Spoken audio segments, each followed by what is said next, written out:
Hello and welcome to the Good Life Show International. This is Beverly Fells Jones, and I am an internationally known author, speaker, authority on memory, seminar leader, and practitioner for the Silva Method and the Prime Directive. What is the Good Life Show? It's not about the rich and famous, but it's about the ordinary and the extraordinary people who are living their dream. We will work to present to you a variety of topics dealing with everyday living and leisure activities through interviewing people who are knowledgeable in the subjects presented. We have authors and business people and just a variety of people that I just happen to find interesting, and hopefully you will too. So join me each episode so that you may find the catalyst to bring your dreams into reality. You can do that best by clicking on the subscribe button and hitting that little bell so that you will be notified each time I have a new, interesting person for you to see and hear. So please subscribe. I don't want you to miss any episodes. Today's guest on the Good Life Show International is Alice Parker. I got to meet Alice at a networking group that I go to on a regular basis, and I found her interesting and wanted to interview her on the show. And she's going to talk a lot about what she's done, but just to give you a heads up, she's originally from Chicago, and she has a degree in psychology, and she did bicultural studies in graduate school. And that helped her because this lady has traveled to 36 countries and 40 states, and she's lived in 6 different countries.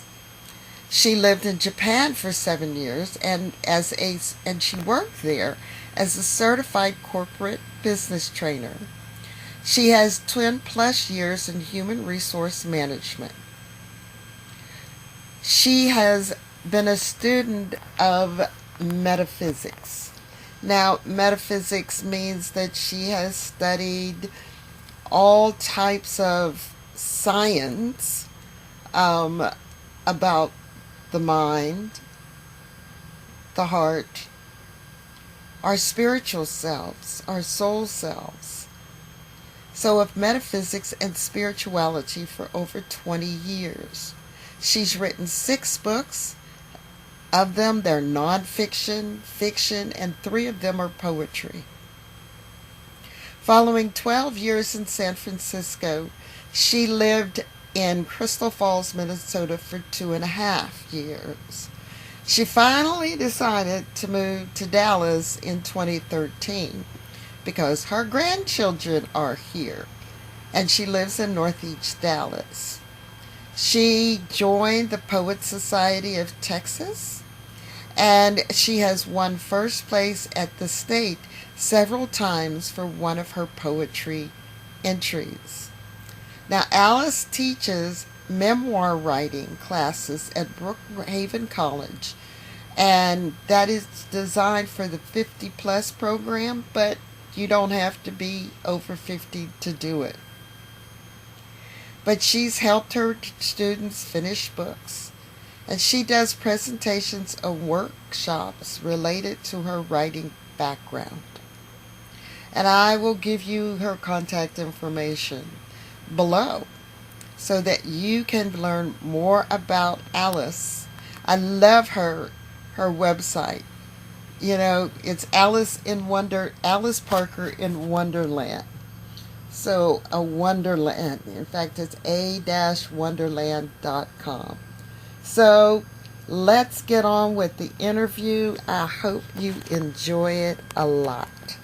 All right, everyone. I just want you to sit back and relax and enjoy today's show with Ms. Alice Parker. Welcome, Alice. Thank you so much, Beverly. I've really been looking forward to this and can't wait to get started. Yeah, well, I've been anxiously waiting myself. It's finally warm today. It's been really cold down here, folks. It's like it's April and I'm not supposed to be putting on winter coats and turning on the heat and all that wonderful good stuff. So, but yeah, the sun's shining, thankfully, for today. So, Alice, Always makes a difference. oh, it makes a wonderful difference. You know, cold and dreary is not good. Cold and sunny is not bad, right? Yes. The yeah. So, um, Alice, where are you from originally? Where were you born? Originally, I'm from Chicago. I have lived in 6 states, and of course, I was in Japan for 7 years as a corporate trainer. Okay, so Chicago. So this weather is not, this isn't even a taste of what you had in Chicago, right? No. Yeah. And they had a pretty rough winter up there, as I say, snow up the gazoo. So it's really been a bad one for them. Okay. All right. Well, yeah, I think the whole um, east, north have been cold, and we've had an unusually cold kind of winter. So we'll see how that goes as far as that concerns. So, okay, so from Chicago, went to Japan as a corporate trainer. So tell me a little bit about that. What did you learn from the Japanese culture? It was a pivotal time of my life and something I still reference because it was such a tremendous learning experience. No matter what you read or the movies rarely show the real of any country. The only movie that came close was Lost in Translation, which was excellent. But it's something that you learn so much about the people and, of course, their whole stoicism type of a situation and how the government just controls them unbelievably subliminally. And that was one of the things I've always said. I love the people, but I did have a problem with the government, difficulty with all of that. So, and sorry about that. I thought I had that turned off. And anyway, it is something that I still say it was such a pivotal time of my life of what I learned in what I could do, and the opportunities that came to me were phenomenal. And especially on the side part was that I got to travel to 36 countries in my times off in between doing the corporate training, because they have very set times. Everything is done from one end to the other in the country. And so it was always very set. You had this time off, anywhere from 3 to 6 weeks, 3 times a year. So that gave me a chance to travel, not only from one end to the other of Japan, but as I said, to a lot of other countries. But learning culture, I was training mid-level managers who were being sent overseas as I was there at the bubble time when they were the country in the world. From 88 to 95, I was there. And at that time, just before the bubble burst, of the 10 top banks in the world, they had 9 of them. Wow. So it was very, very powerful. But I was there, right time, right place. And also the VP I worked with at Toyota, he had been through the Dale Carnegie course within 6 months, I think, of my getting there. So that was such a fact that I had worked for Dale Carnegie for 3.5 years. He was so impressed with that and almost a zealot. And that really opened so many doors for me. So it does make a difference because, of course, I had to prove myself. What they respect the most is education, because I was a woman. Yes, so that made a difference there too. Yes, I assume. Oh, tremendously so. and and they're a very sexist country, obviously, especially at that time. They have gotten better, but that was one of the things I learned, and I was told, put all your credentials up on the board, my 2 bachelor's and my master's and my Dale Carnegie, and then it was aha, Ahsoka, sensei. A smart woman. Acknowledgement, yes. Yes. So, but it was a wonderful cultural experience, and I also had opportunity to do a lot of voiceovers and everything, because they were working very, very hard to become international at that time. I was in Nagoya, which is about halfway between Tokyo and Osaka, and it is the Chicago of Japan. Okay. Very industrial with all of the manufacturing, and that was my concentration because they were expanding around the world.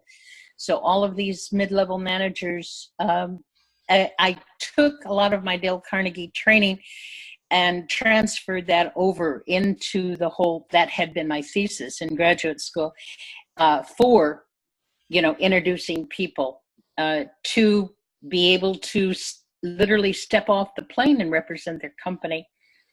And they knew nothing about making decisions because only the CEO does so. Right. It's so all it's top down. Yeah. Yeah. Mm-hmm. And so I had to teach them deductive reasoning because that's not Western business. Well, for them, everything is regimented. It's all tremendous conformity. Yes. Conformity is what I want to say. Yes. For their culture. So, everybody has to do this for the best of the culture is my understanding. Right. I've not been to Japan, but I've kind of, watched a lot of things about them. During that time frame in the 80s, I was with IBM, and we would have these meetings, and they had this one video. I remember this to this day. They had this meeting and they put this video up, and it was about the Swiss watch industry. And they went on to talk about the, Swiss watches are the watch to have for many hundreds, I'd say, of years because of their intricate mechanism and the way they're put together and their precision. And then they didn't pay any attention to quartz watches. They said, oh, those are just cheap watches. They're this. And that whole thing was about how the Swiss watch industry died because they didn't pay attention to this thing called a quartz watch. Right. So the whole thing was, the Japanese are coming. The Japanese are coming, because it was about the car industry, right? And Toyota, like you said, and the other Japanese cars coming here to the United States. By that time, I had a Honda and gotten rid of it. But then they went on because Hitachi was the computer company coming from Japan. Right. And they were just, they said, you got to be on your toes. You got to do this. You got to be innovative. You got to treat your customers. It was this whole, and the whole analogy was because the Swiss industry didn't pay any attention. And so they went to their demise, and I have to hand it to them. They made us to the point we were paying attention, and we didn't, push them off to the side to say, oh, it's just Japanese. I mean, when I was coming up, it was everything from Japan was cheap and it wasn't any good, and it was cheap porcelain and all this stuff. And now they've become technical. Now you got to pay attention. So I understand that piece. As far as like food and things, did you have a hard time dealing with that? But in the 80s, I'm sure there were westernized kind of restaurants and things there. Not really until, I got there in 88, and by 90, 91, they were starting to come in. They had so much money that they started bringing in immigrants who to do what they called the dirty jobs, the Mm. DDD jobs. And I mean, that was like had become beneath all of them and everything. And of course, when you start bringing in immigrants and get culture from things so coming many of the that their culture comes too. And so we started getting more international food.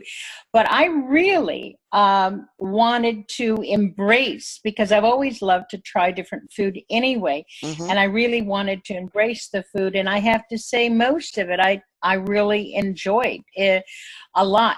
But at the same time, the one thing they never accomplished, which always cracked me up, they would try to do everything what they thought was westernized. And one of the things was corn, American corn. They didn't have corn before until after World War II. Okay. And they would put corn on pizza as well as mashed potato on pizza. And and even when you would have somebody in Japanese tell them specifically, no corn, no mashed potatoes, aha, aha, aha. And of course you'd still get it, you know. Yeah, because it's like, but that's pizza. And they would have wonderful signs that would say like New York style pizza. Have you ever been to New York? No. No. I read about it. That's not New York pizza.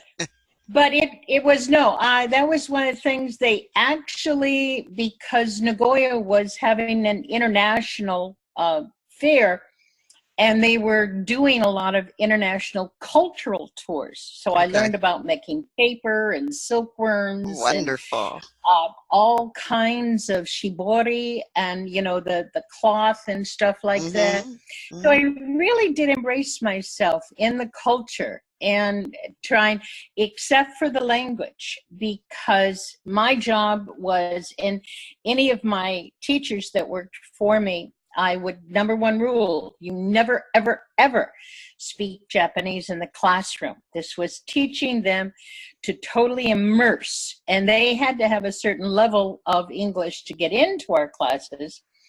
And because they were very small, sometimes mixed companies, but other companies like Toyota, they only put their own people in.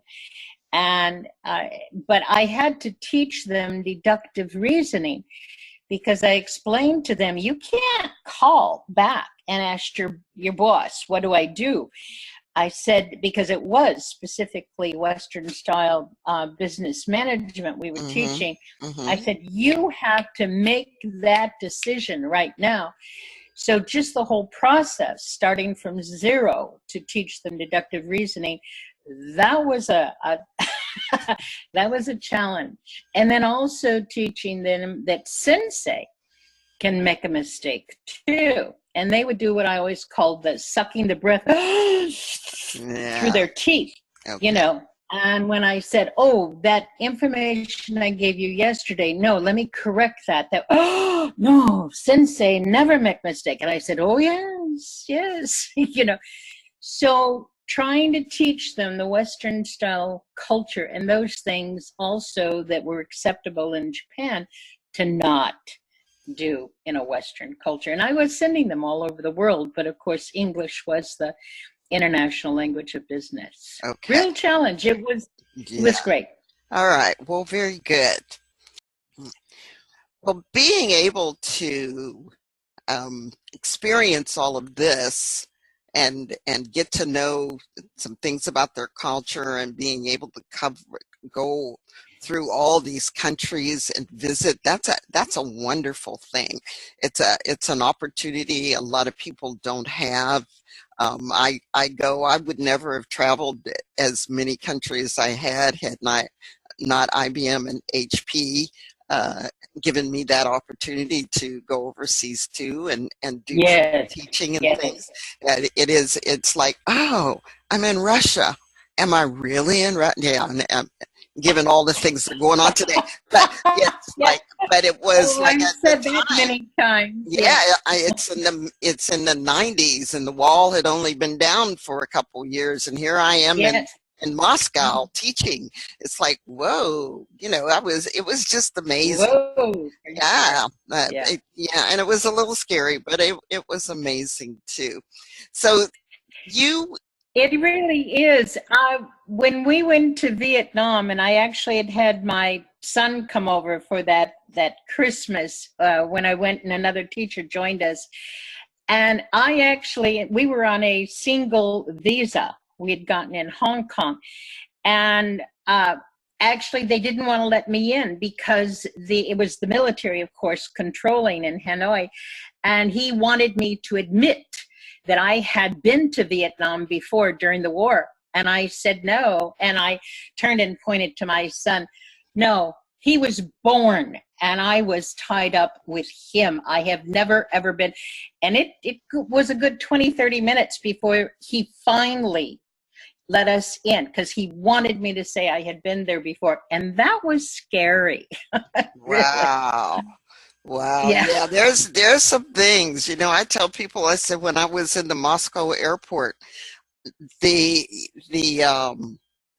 it was so quiet. I mean, I was following the Russians, and listening and Yeah. following what they didn't say anything going through No. customs or anything. And it was like, my goodness. Now I had a guy, meet me at the airport. I had, escort to help me get to the hotel and do all that kind of stuff. But, those kinds of countries, Colombia, I was in Bogota and seeing guns all around. So people Oh, yeah. here, they really don't see No, have what no goes on idea. in the other countries. No. And I go, but you don't ever want that to start happening here. So be involved in your government, guys, please, Right. because you want to protect the rights that you have today.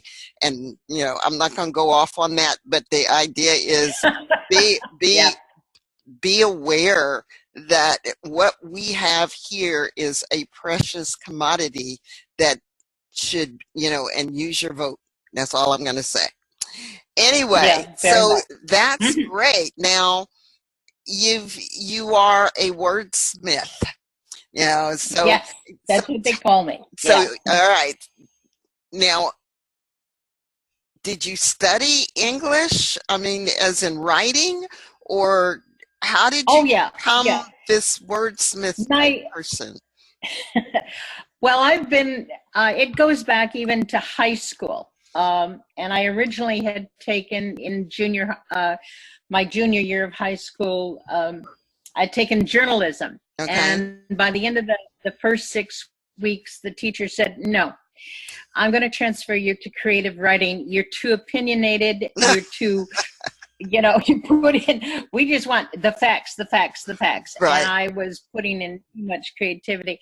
So luckily I had a couple of good teachers there. And then I did, of course, take in college, and then I kept specializing more and more and more writing. And then I had come into my whole poetry thing too, which I am award winning. I've won several firsts in states, and I did win one at back when I was first divorced and returned to college, the junior college that was there.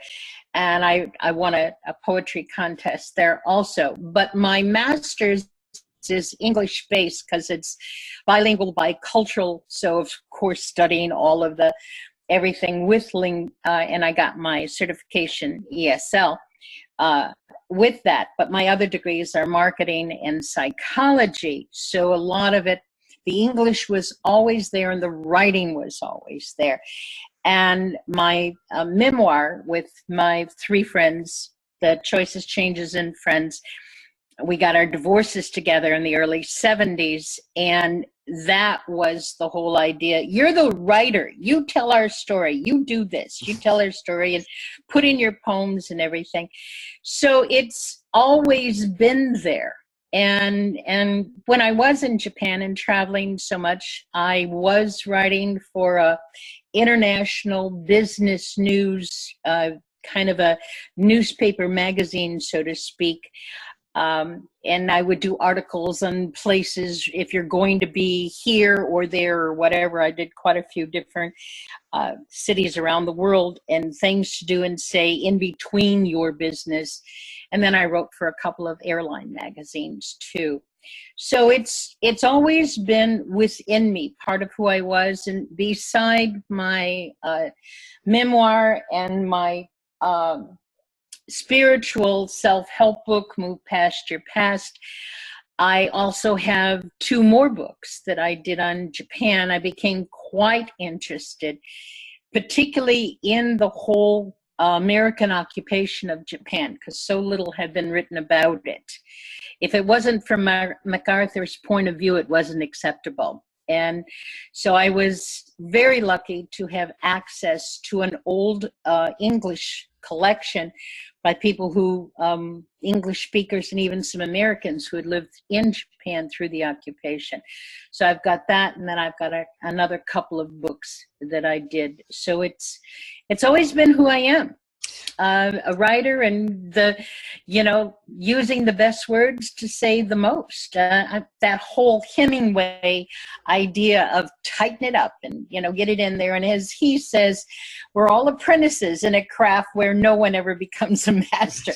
Hemingway has always been one of my favorites. And write it, don't speak it. Although I've always been comfortable speaking too. That's with the Dale Carnegie background. You have to, kind of, and I wanted to. That's why I was good at it. So you just told me something I didn't know. So I knew about the 2 books. I didn't know you had multiple books. Okay, well. Yeah, I have 6 finished, and and I'm looking forward to having more of them published too. Okay, so you've got, how many are published? 2 are published. 2 are published. The memoir and the self-help. And the self-help, and then the other ones are basically done. You just need to get them published. Yes. Okay. Yes, I'm going to be following with that. And I also want to do a couple of books on my poetry. I have over 300 poems. Okay. And I've always felt that they were very real life poems. In other words, irony and kind of hit you a little bit and everything. And I have, my nephew is an incredible photographer, and my best friend who did both of my covers, she's also an incredible photographer. So I would like to do a book with each of them, blending the photography with the poems. Okay. And it's that's the most personal thing you can write, is a poem. And that's one of the things I love about my memoir. I have 45 pages of poems, because each chapter and section is set up with a poem that people realize after reading a few chapters, the poem is telling me what's coming next. And of course, that's how I did it. And some of the poems go back to the 70s and then take it all the way forward to the most recent poem that I'd won an award for. So it's poetry is really, the heart and soul sometimes with that. Yes. So, so the memoir. What's the title of the memoir? It is called Choices, Changes, and Friends, 1970s after divorce. All the wild and craziness of that period of time. We were Chicago suburbanite housewives, bored out of our gourds. Our only excitement was the Avon lady or Tupperware parties, particularly if they served any alcohol. And the favorite thing we said, we're up to our ankles in Cheerios, and it's time to see the life that is going on outside of us. So we wanted more choices and fun. Tell me about the ladies in the book. Okay. Well, we had decided back when first thought that we realized that we were pioneers, because it was totally unacceptable to get a divorce back then. Right. All we had was each other. And that was one of the things that made us even more into the camaraderie and supporting each other. Okay, so just give me a little snippet about each of the women that are talked about in your book. Sure. Well, I wanted to tell you, we decided to choose names because, of course, everybody was still alive back then. Right. So you didn't And want to so the use their characters real are names, right? right. Yes. Kind of like didn't want to bring embarrassment to all of the people, but Right. most of them are gone now. Anyway, so my name was Beth, and then there was Connie and Michael. That was her choice for that name, and April. And Connie was the one who got the first divorce. She was wild and crazy. I was the oldest to get married. I was a whopping 20. So, Okay. so it went from 16, 17, and 18. Michael was 16, barely. And Connie was 17 and April was 18. And of course, a lot of it had to do with getting away from, for them, it was their fathers. For Okay. me, it was my mother. I Okay. had to get away. So it was like, let's try it. We were enticed by all that alcohol, sex, drugs, rock and roll. And we were enticed to, why not have fun? We're not having fun. So, you get to that point where it's kind of the husbands take you for granted. We lived in suburban blight, as I said, nothing going on, very middle class and all of that. And we wanted to experience more things. And, So there's four of you, right? yes. And Mm-hmm. during that time frame when you all were really close and friends, you were all in the married state, right? Yes. So when the first divorce happened with the first one, who was the first one to get divorced? Connie was the first. How old was Connie when she got her divorce? You remember? She was 25. Okay, so and how old was she when she got married? She was 18. So no, she was yeah. she was the 18-year-old that got divorced at 20. No, she was 17 years old. 17. April was 18. She Okay, was 17. so roughly 8 years of marriage for her. Right. And how about everybody else? Is it roughly the 6 to 8 years or longer? I was 5.5 years. I was the next one to get married, and I was 26. And April shortly followed after, and she was 27. And she had been married like 8 years. Okay. And then Michael had the ugliest divorce. She was a year later, and she was 27. And she had been married 9 years. Okay. And during it, so that was in the 70s or 80s? No, from 71 to 72. Okay, so during during that time frame, that was about the time when they first started no-fault divorces. States after state were starting to do no-fault divorces. I remember when Pennsylvania started that. So there was basically, and remind me, was there a stigma during that time, especially against women who divorced their husbands? Yes. Oh, yeah. That was unheard of, mainly because most women didn't have jobs that really paid them a good wage. So there you were doing that, and you were in Chicago, in Illinois, yes? Yeah, suburbs. So that was, and that's a community property state. Yes, it is. But we didn't, a lot of that stuff. Luckily, we all, we had shared, three of us had the same attorney that one of them had known, and he was a really nice guy. But we were so naive, Beverly. I mean, and we made so many mistakes, and it's one reason why the book is very, very funny, simply out of the whole irony of it all. Mm-hmm. But the point was, and we would always tell each other, as long as you learn from those mistakes, so you don't repeat them. Well, hoping that the attorney learned from his mistakes too. Yeah. Kind of interesting in all of that. So is the book more about after the divorce and going through the divorce? What is the main area or time frame for the book? Well, I actually give the background on each of the four of us, the childhoods, so that you Okay. can understand what we came from. And Right. one of the, because that has to do with why we married so early Yes. or Yeah. married the men Well, we married. well, back But then the it bulk was of like the if book, you didn't have a prospective husband out of high school, what oh yeah, was your problem? Yes. yeah, really, really. Yes. And but the bulk of the book, 40% to 50% of the book is the 70s.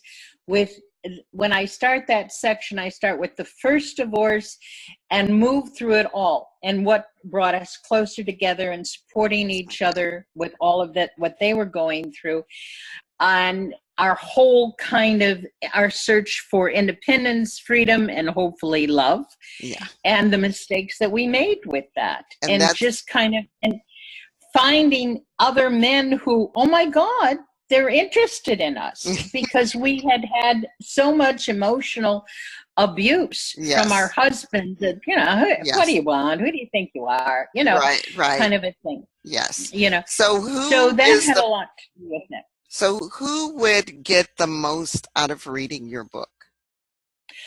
Actually, I've really been surprised at not only women who lived through the 70s, but women who were divorced at almost any time. The women who have read it have told me I would have given anything to have even one friend who would have supported me with that. But just like we experienced, there were friends of ours, their husbands said, no way, no how are you ever going to associate with them again, And that's a realization. So, and I had several women who they wanted to understand their mothers more, Okay. kind of a situation. Their mothers came from that time. Great. I had and one woman, the book had been bought for her by a friend of mine. I'd never met her or anything. She'd been divorced 27 years. And anytime anyone brought up anything about divorce, she was so angry, so angry. She emailed me after she finished the book and she said, I've let it go. After all that you guys went through, survived, and kept laughing, through it all, we can do this, we can do this, we can do this. She said, it's just amazing how she let go of her anger. Yeah, the forgiveness and letting go of anger is not for the person that you're forgiving. It's for you. So just think about all those years of bitterness that she experienced, 27 years. And then, and had she let it go a long time ago, she probably, and I'm just saying from my experience, she probably would have had a whole lot of wonderful relationships and things coming from that. And so audience, if you know anyone who is still feeling animosity or haven't forgiven a friend, or a friend, not even that ex-spouse, but a friend that has caused problems, the forgiveness is for you. Forgive yourself, because you probably said, how did I ever get into the middle of this? And you're beating yourself up, and then you're saying, and if they hadn't done so and so, and just stop. Just stop and say, and just feel it in your body, because there's a certain area of your body that has tension, whether it's your neck or your shoulder, your back, your stomach, your legs, wherever it is, and it is not good for your health. So one of the things, if you really want to figure out if there's some things that you're still holding back, you need to get Alice's book. And give us the title one more time, Alice, of this book. It's Choices, Changes, and Friends, 1970s After Divorce. And okay, so where can somebody buy your book? Well, you can buy it from my website. And your website name is? a-wonderland.com. So so that's a-wonderland.com. All right, and you've got about Alice in Wonderland. Okay, and then you've got a link on that website that they need to? Yes, it goes through the synopsis and cover is there. It's under my published works there. I have PayPal. Okay, I'm hold on, actually hold selling on, it. hold on. I need to understand this now. So I Okay, go to your webpage, and what do I yes, click on? published works. Publish work. So that's all they need to do, and then that will tell them how to purchase this and get it. All right. Also, is it Yes, available on Amazon? yes, it is. But I sell it cheaper than Amazon, and Oh, it's autographed and delivered to them. okay. Okay, All right, guys. so So the idea is yeah, for you to go to her website and order it, and you'll get an autographed copy, and she's already said it's less expensive than Amazon, which is yes, what we're always looking for. Now, that's that book. right. Now, the next book is your self-help book. And what is that one's title? It's called Move Past Your Past, a process for freeing your life. Okay, so And move it's a very past your spiritual past. based self-care. Mm-hmm. So it's A move past your process past. for Okay. freeing your life. A process Yes. for freeing your life. So For that's the entire title. yes, the title and the subtitle. Okay, Mm-hmm. and then they can And also get that from your website at your published. exactly, both books are there with PayPal. Okay, Yes. very good. All right, so what is in your self-help book, what's one thing that a person can get by purchasing that book? So what's one of the topics or one of the things you talk about? Well, there are 70 different topics. They're very short little parts rather than chapters. They're only 3, 4, 5 pages. What makes my book different than all the other self-help books, I give you very precise exercises, simple, easy exercises that you can do. The bottom line of everything is learning how to love yourself. That was what I needed to learn after my second divorce, and realizing, that if I didn't love myself, I wasn't going to have a good relationship. But I really get into one of the most popular areas is self-sabotage. When I was living in San Francisco, which was 12 years, I did a lot of classes, workshops, presentations, and the thing I was always asked about was self-sabotage. Because as you know, you've seen it yourself, Beverly, with women, we do these things subconsciously. Absolutely. It's what they call like the glass ceiling. Yes. How much you're doing it to yourself and breaking through that. So that is a big thing I talk about, but also fear, understanding that there's only 2 emotions, really, love and fear. All the other emotions and feelings are derivatives of that. Yes. And love is the more powerful one. And I've always said that the opposite of love is not hate, it is apathy. Oh, yeah. Because hate still has emotion, but apathy has none. So it's kind of, no matter how you work and how you think you love someone else, if you haven't loved yourself, and I really, really go through that. And again, it's my exercises that make this book unique and different, and sharing all of my personal experiences and those of other people.